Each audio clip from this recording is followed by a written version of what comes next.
Esse é o primeiro Dia das Bruxas do canal do Elefante na Sala, e para comemorar não poderia ser diferente. A gente preparou uma resenha, uma pensata sobre o filme Halloween de 1978, que se tornou um clássico do cinema de terror dirigido por John Carpenter e que deu origem a diversas idiosincrasias e elementos fundamentais que viriam a nortear o gênero pelas décadas consecutivas, chegando até o dia de hoje. É isso que você vai ver na terceira edição do quadro Resenha Jabática, no canal do Elefante na Sala. Rode a vinheta.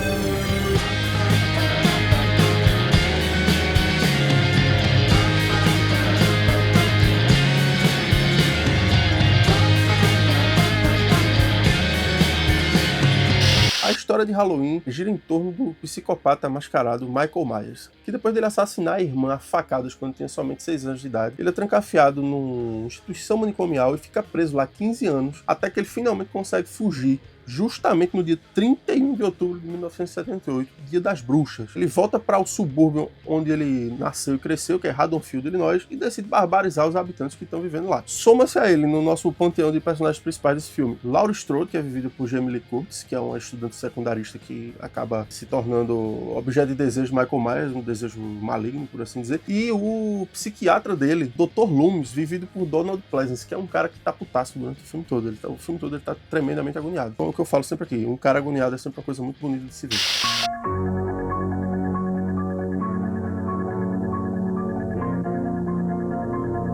Halloween.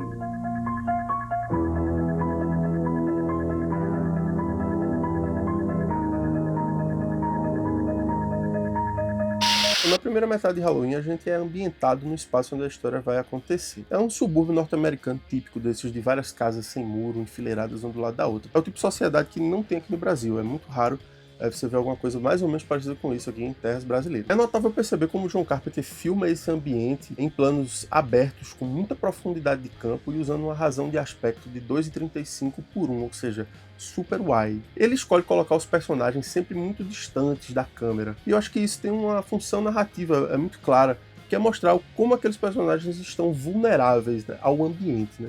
Outra coisa interessante é que o ambiente ele praticamente não tem figurante. Assim, Halloween é um filme que se passa em ruas desertas, o que eu acho que também contribui para gerar um senso de vulnerabilidade em todos aqueles personagens que estão em cena. Você não vê mais ninguém na rua, além dos personagens que vão executar as ações do filme.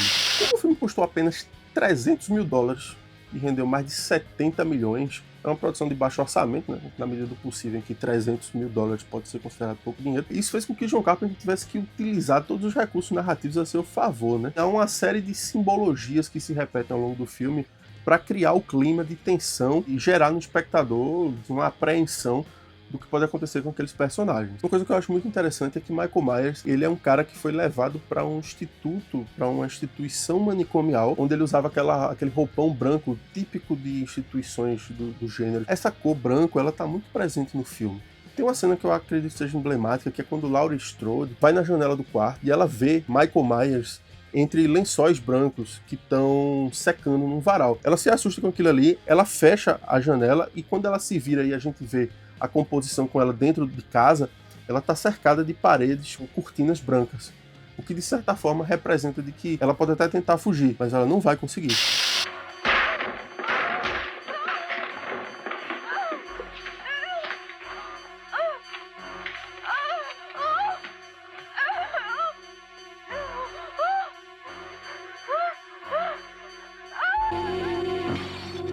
Como é habitual na maioria dos filmes de John Carpenter, além de dirigir e escrever, ele também fez a trilha sonora. E a trilha de Halloween ela é interessante porque ela tem uma marcação rítmica um tanto incomum. Se a gente parar para pensar em música, especialmente em música popular, a gente trabalha com marcações rítmicas quaternárias, ou seja, você conta a música de 4 em 4 tempos. Mas a música de Halloween não, ela é contada de 5 em 5 tempos, o que gera um sentimento de desconforto, né, melódico e rítmico, que ajuda a amplificar aquele sentimento de tensão e de que algo não está certo o tempo todo. Além do que, a composição em si ela se tornou absolutamente emblemática, reprisada aí em todas as sequências do filme. Olha que o que esse filme tem é sequência. Um outro aspecto interessante que reflete esse baixo orçamento do filme, mas que acaba contribuindo esteticamente de uma forma muito criativa para o resultado final, é o uso daquela abóbora com a face esculpida, né, que é um elemento típico aí do feriado do Dia das Bruxas dos Estados Unidos mesmo. Eu acho que eles chamam isso de Jack-o'-lantern, que por sinal tem até alguns filmes protagonizados por criaturas com essa face de girimum. Mas é curioso porque já na abertura do longa, a gente vê a abóbora com a iluminação sinistríssima, assim, é quando a gente escuta a trilha pela primeira vez, e aquilo ali, de certa forma, volta pra nós na segunda metade do longa, as mortes começam a acontecer. Aí você passa a primeira metade de Halloween inteira acompanhando de longe, Laurie Strode caminhando ali pelas ruas do subúrbio, tem uma investigação envolvendo o psiquiatra Dr. Loomis, que é uma coisa também que tem um ritmo muito lento. Tem também alguns momentos que você vê Michael Myers sempre ali em primeiro plano, numa câmera subjetiva, sempre aquela coisa meio tensa, mas quando a morte acontece e ela passa a acontecer, levando ao clímax, a abóbora tá sempre em tela.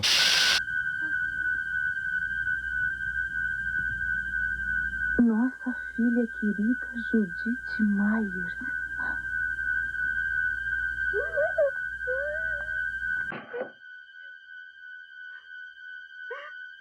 O filósofo Zygmunt Bauman diz o seguinte: num mundo em que habitamos, a distância parece não importar muito.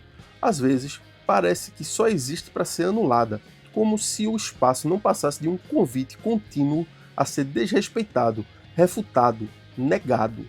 O espaço deixou de ser um obstáculo, basta uma fração de segundo para conquistá-lo. Sobre isso, o que a gente pode interpretar é que essas locações que são usadas em Halloween, desse subúrbio norte-americano, assim, aquela coisa tão distante da nossa realidade, de certa forma acabou fazendo parte do nosso imaginário popular, porque a gente viu isso através da ótica de tantas obras, de tantos filmes, e sempre dentro da tela da televisão é uma imagem que, apesar de que não faz parte da nossa cultura cotidiana, do mundo que a gente vive, que nos toca, no nosso mundo sensível, ela acaba fazendo parte da nossa cultura de uma outra forma. Isso é o que a gente chama de um processo de hibridismo cultural. É a mesma coisa de você pensar naquela velha trama dos pais que saem para fazer alguma coisa de noite e deixam um filho pequeno ali sob os cuidados de uma babá adolescente. E aí a babá adolescente tem aquela coisa de ter um paquera que ela não sabe se leva para casa ou não, e tem uma criança no meio e tal. Eu tenho certeza que você já viu vários filmes e obras que tem uma trama parecida com essa. E Halloween não é diferente, porque ela tem rigorosamente essa mesma trama. O que inclusive é curioso pra gente pensar que Halloween é um filme idiosincrático, ele é um filme fundamental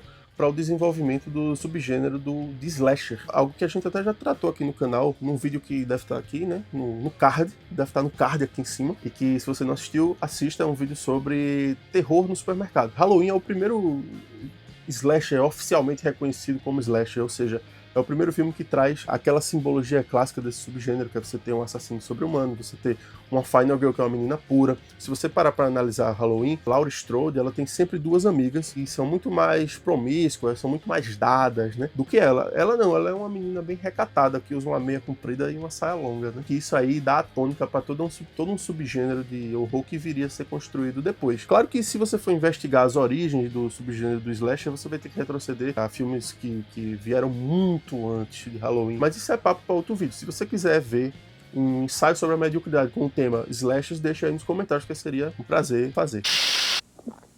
Isso é uma loucura. Temos que aprender passos novos pela manhã. O jogo é à tarde, tenho cabeleireiro às 5 e vou dançar às 8. Eu vou ficar acabada. Acha que já tenho bastante para amanhã? Com certeza. Colégio de Haddonfield, ingressos à venda. E como foi um sucesso retumbante e deu origem, né, ao subgênero, Halloween virou uma mina de ouro, né? Especialmente para o cara que tinha os direitos sobre a franquia, que é um sujeito chamado Mustafa Akkad. Durante um tempo brigou com John Carpenter e com Deborah Hill, co-roteirista do filme junto com John Carpenter, que trabalhou com ele em vários filmes, na verdade. Ela já é falecida, assim, Mustafa Akkad também. John Carpenter tá aí fazendo trilha, né? Que ele não faz mais filme. Todo esse preâmbulo aqui foi para dizer que Halloween foi um osso que ninguém queria largar. E ele teve e segue tendo continuações até hoje. Só que é uma zona. É uma zona completa. Pra vocês terem uma ideia, John Carpenter escreveu a continuação, não foi ele que dirigiu. Histórias de bastidores dizendo que ele estava tão agoniado e descontente com o que estava sendo feito com aquela história do assassino Michael Myers, que ele foi ao set e dirigiu várias cenas da continuação, que se passa, inclusive, assim, na mesma noite em que acontece o primeiro filme. Depois, quando a história, assim, meio que se encerra no final do segundo, né? Não tem muito como continuar aquilo ali. E a ideia era que, a partir do terceiro, virasse uma antologia de terror, e aí fizeram um filme que não tem nada a ver com os outros dois, não tem nem a sombra de Michael Myers, não tem nem Michael, nem Myers, nem Laurie, nem Strode, não tem nada. Foi um sucesso, a franquia ficou até enterrada durante um tempo, até que ela foi renovada no quarto filme, e aí começa uma série de continuações, assim, que vão se ramificando em linhas temporais diferentes. Às vezes, de vez em quando lançavam um filme e diziam, não, pra você entender esse filme, você tem que ignorar o 4, o 5 e o 6, porque agora é a continuação do 2 direto pro 7, ou então é a continuação do 1 direto pro 8, né? Virou uma confusão, como poucas coisas na vida eu já vi virar uma confusão tão grande quanto o Halloween. Em 2018 lançaram uma continuação diretamente do primeiro filme, que era uma coisa que nunca tinha sido feita, e é um filme bem decente, é um filme muito bom. Acabou se transformando numa trilogia que desagradou mais do que agradou, mas eu acho que vale a pena assistir. Halloween de 2018 também. Tem esse livro que saiu no Brasil, eu acho inacreditável que saiu um livro sobre Halloween no Brasil, por essa editora Darkside, que é uma editora que lança publicações aí de terror e fantasia e coisas análogas. Isso aqui saiu na época em que o terceiro filme da última trilogia estava para ser lançado. Mas então assim, não tem nada sobre ele, porque o filme não estava pronto ainda. Mas você pega do Halloween de 78 até a continuação da refilmagem, que se eu não me engano é 2021, eu acho. Acho que é 2021. Tem um panorama aqui do que aconteceu, tanto em relação a histórias de bastidores, quanto fotografias mesmo. E é um livro interessante, um livro muito bom.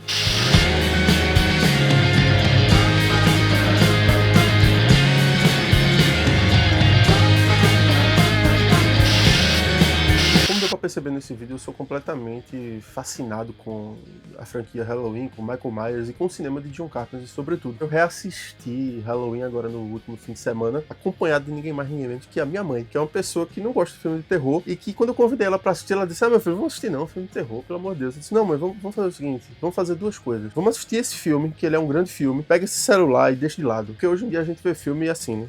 Como se o filme não fosse já imersão o suficiente numa tela, né? E a minha mãe, pra minha surpresa, ela disse, meu filho, não sei se eu consigo assistir um filme sem ficar no celular, não. Eu disse, vamos fazer um teste. E a gente assistiu o filme e ela não pegou no celular nenhuma vez. E a gente foi comentando ali as idiosincrasias e as técnicas e as escolhas narrativas que John Carpenter fez ao longo dessa obra, coisa que a gente já discutiu aqui no filme. E a minha mãe ficou completamente imersa. Não gosta de filme de terror, nunca vi filme de terror. Chegou no final do longa, ela disse assim, esse filme é nota 9, me deixou muito tensa.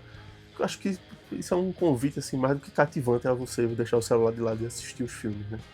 Esse foi o vídeo de hoje. Se você gostou, curta, deixa um comentário. O comentário é muito legal, é muito maravilhoso ler os comentários. Compartilhe. Se você não é inscrito no canal, se inscreva e ative o sininho para você receber as notificações. E lembre que o Elefante na Sala, antes mesmo dele se tornar um canal no YouTube, ele era uma pequena editora de quadrinhos underground, que tem tudo a ver com slash, tem tudo a ver com cinema independente e tem tudo a ver com filme de terror. Um dos nossos últimos lançamentos foi essa coletânea aqui chamada Bem Normalzinho, que é uma reunião de todo o material de tirinhas que eu publiquei ao longo dos últimos 4 anos no Instagram e também alguns outros formatos, como fanzines e historinhas mais curtas. Ele tá com frete grátis para o Brasil todo e você pode adquirir passando seu celular no QR Code que tá aqui em algum momento, aqui em algum dos cantos da nossa tela. Além disso, é importante a gente dizer que a gente também tá no Apoia-se com a campanha de financiamento coletivo recorrente, que dá direito a várias recompensas de acordo com o que você tiver para investir. Seria um prazer ter você dentro da nossa comunidade.